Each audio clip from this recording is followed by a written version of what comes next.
Out of all the classic James Bond movies, there are some good ones, there are some questionable ones, and I want to know, how does From Russia with Love hold up? Welcome back, everyone. We are here today to talk about From Russia with Love. Obviously, 007 First Light came out recently, and I was loving the game. And if you don't know this about me, I'm a big James Bond fan. So on my Patreon last month, I decided to do a poll to see what movie we should watch from some of my favorites. And the one that people voted for and they picked was From Russia with Love. Now, this is one of my favorite Bond films of all time, so I was very excited to go back and rewatch it, and I was curious to see how it would hold up. And we're gonna answer this question, but before we get into it, I wanna know, what is your favorite Bond movie? Let me know down in the comments below. I think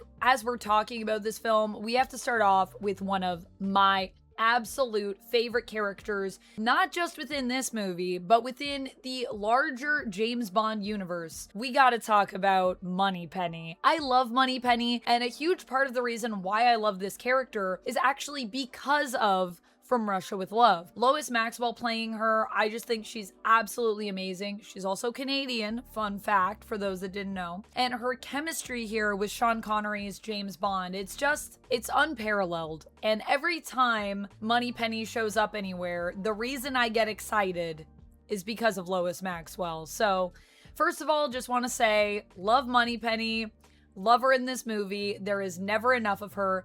But the little bit of a scene that we get with her and Bond at the top of the movie is absolutely superb. Something that I did forget about this movie, I feel like I willfully forget this, is that the whole premise for the plot here is that we're using a woman who we're trying to convince is an actual spy for Russia when she's not actually working for the Russian government. She doesn't know this at the time.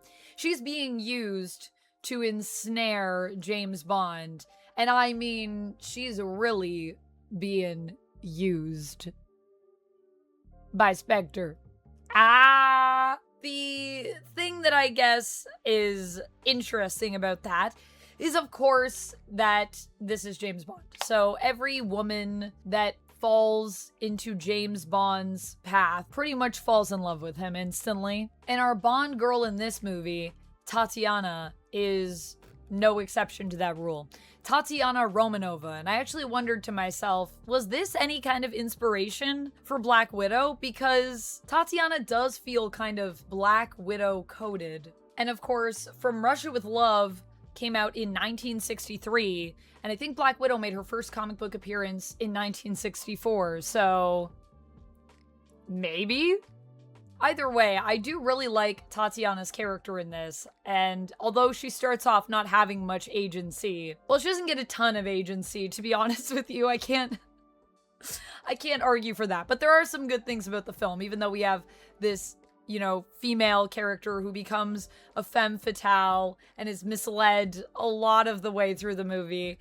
She still is a cool character. I still like her, and there's other things about this film that I absolutely adore. So let's talk about some of those things. One of the highlights for me with From Russia with Love is Sean Connery himself.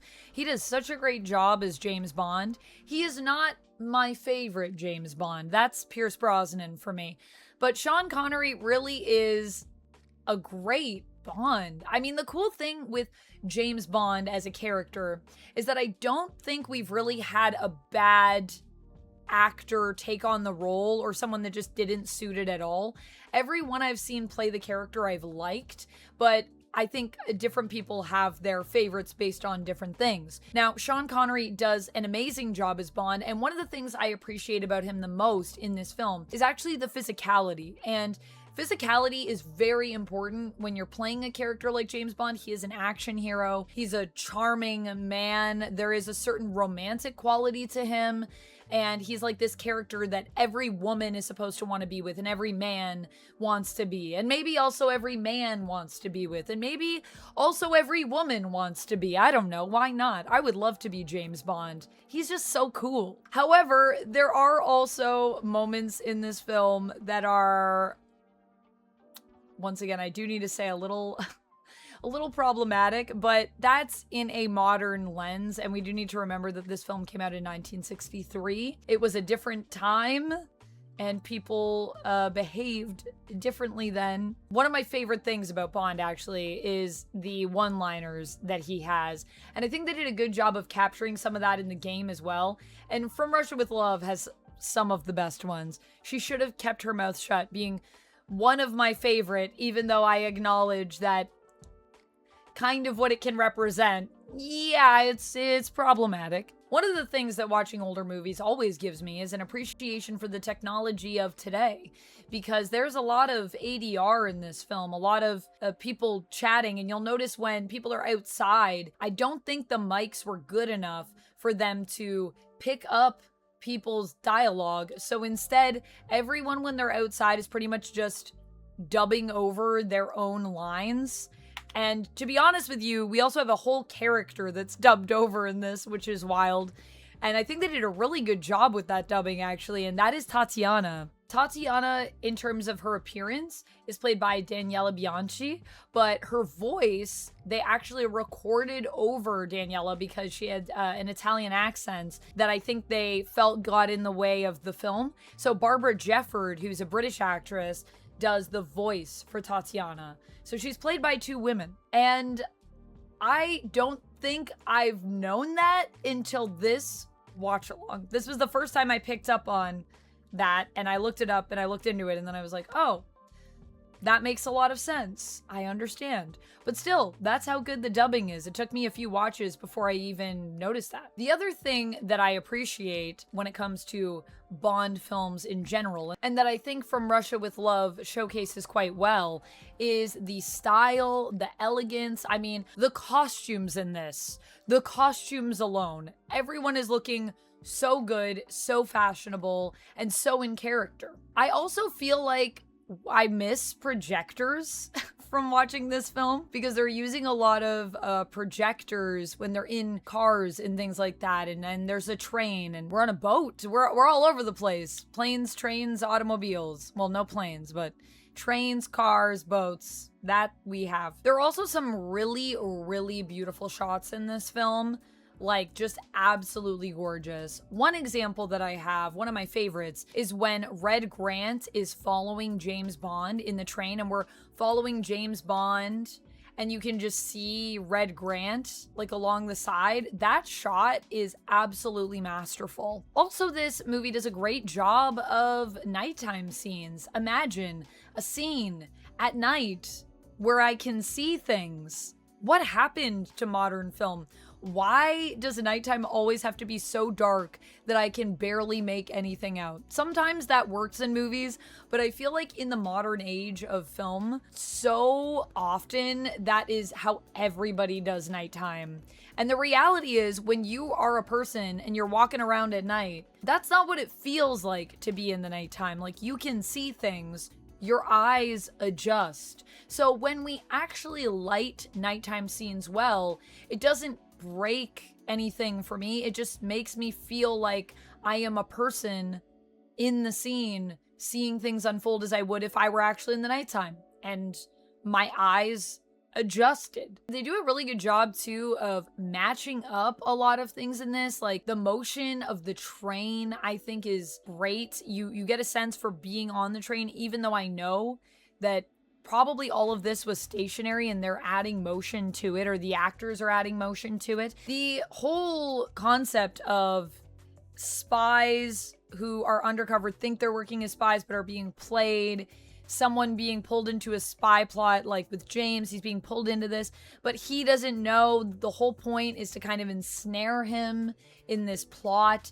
This film is really good because there's a lot of layers to what's going on with the characters, to the point that sometimes I think when we were having the watch along, there were people that were just like, man, there's a lot going on when we were watching it. And yes, my friends, I agree with you. That's why I love this movie, though. It is intricate, it's well woven, it doesn't hold your hand, and it lets you explore all the little intricacies of what's going on in a scene. You got to read between the lines in terms of some of the expressions and the cues. And there's so few films that do that now in the modern age. So This movie, going back to it made me want to go back and watch a lot of older films. And not only do we get Sean Connery in this movie, who's doing a great job of sort of weaving in all of these layers, and of course, Tatiana's character, played by two actresses who managed to still sync up quite well to give us a character who feels like there's a lot going on with what she's doing in this story and her place in it. But we also get Red Grant, who's played by Robert Shaw. And I just feel like seeing Robert Shaw and Sean Connery act opposite one another is wonderful. And Red Grant is another character who has so many layers. He's pretending to be one thing and he's not, and it's just ultimate spy movie. It's ultimate spy movie. You can't believe anything. I also really love the imagery in this film. There's a lot of powerful thematic imagery, like for example, the fighting fish that we see in the tank, and this idea of how you can manipulate people into fighting one another so they don't notice that you are the master manipulator behind the scenes. Also, we set up a ton of smoking guns at the beginning of the movie, all these gadgets that were given, and all of them come back and in a very satisfying way. I think the suitcase is probably my favorite gadget in the entire film. It's also a prop in one of my favorite fight scenes in all of Bond history, and that is the train fight between Red Grant and James Bond. It is so desperate, it is so chaotic, and you can tell, I think, in this film that there are a lot of fight scenes that feel less choreographed, although sometimes I am a little worried that people are legitimately just getting hurt in these fights. And the train fight has one of the best lines in all of cinematic history. "Kiss my foot." Kiss my foot. Well said. Well said. And while the film overall has a beautiful look to it, we've talked about the elegance and the power of some of these shots. The cinematography is fantastic. The lighting, not all of it is good. Near the end of the movie, we do get some day for night when they're off the train, and that still looks pretty rough. Day for night is impossible to do, though. I don't even know why people try it. I guess sometimes you gotta do what you gotta do. You gotta film a night scene and it's day. It's the only time you have. It's not the worst day for night I've ever seen in film, but it's not very good either. Overall, what I've learned from watching From Russia with Love is that spies are not usually trustworthy, which I guess we already knew, unless they're James Bond, who overall is a pretty good guy, or maybe Tatiana. She seems, overall, she's trying to do what she thinks is right for her country, for her people. And Spectre is an absolute mess, because at the end of this movie, it's everyone attacking everyone, and I don't know how they get anything done, to be honest with you, with the level of incompetence that they have in their ranks. And if you're wondering if Spectre returns, if this is the only film that you've watched, and you watched it maybe even in preparation for my review of it, yes, Spectre does come back. And what I like about this movie too is it kind of plugs in to a larger world building narrative. That's something that I appreciate about James Bond in general. How we can have so many different versions of Bond, kind of like we have with Doctor Who. How there's many different doctors. In that case, it's because of regeneration and the Doctor takes on a new physical form. But in James Bond, it's that every actor is still James Bond. They've completely changed in terms of their appearance. But a lot of the villains and a lot of the story arcs even and characters carry forward. So even though things may change, there is this kind of universal constant. And Spectre is a big part of that. And I love that we get some Spectre in this film. Because if you're watching later films, then you know that Spectre can resurface and come back up. And I'll leave you with one of my favorite James Bond one-liners. Where there's smoke, there's fire. As we see everything blowing up with fire in this movie, what a great way to end it, because this movie also, I think, is fire. And is it the greatest Bond movie of all time? For me, it is not, but it is up there. It is one of my favorite Bond films ever for so many reasons. I think the visuals being a huge part of that, the acting as well, and of course the story in it, I think is quite good. It's not perfect, but it's pretty darn good. It is near perfect on Rotten Tomatoes. This film still has 97%. That's a near perfect score. And does it hold up in the modern day? Some of the stuff with women in this movie is questionable. But overall, the appearance of the film, the story, those things I think hold up quite well. And I even think visually, this film looks better than a good number of modern films that I've seen in recent years. That's all I have for this one. Thank you for taking the time out of your day to watch my review of From Russia with Love. I love doing these retro reviews for you. If you ever want to catch one of these movies with me and watch them live and in action, you can do so by heading over to the Patreon. We do a watch along once a month. This month is actually going to be a Spider-Man. So if you want to watch some Spider-Man with me, we're going to be going back and watching something older and talking about it as we get ready for the new Spider-Man movie coming out at the end of July. That's all I have. I'll see you in the next one. And until next time, friends, as always, stay nerdy. Bye. And if you like hearing me talk about movies, you can check more of that out by clicking over here. Do it.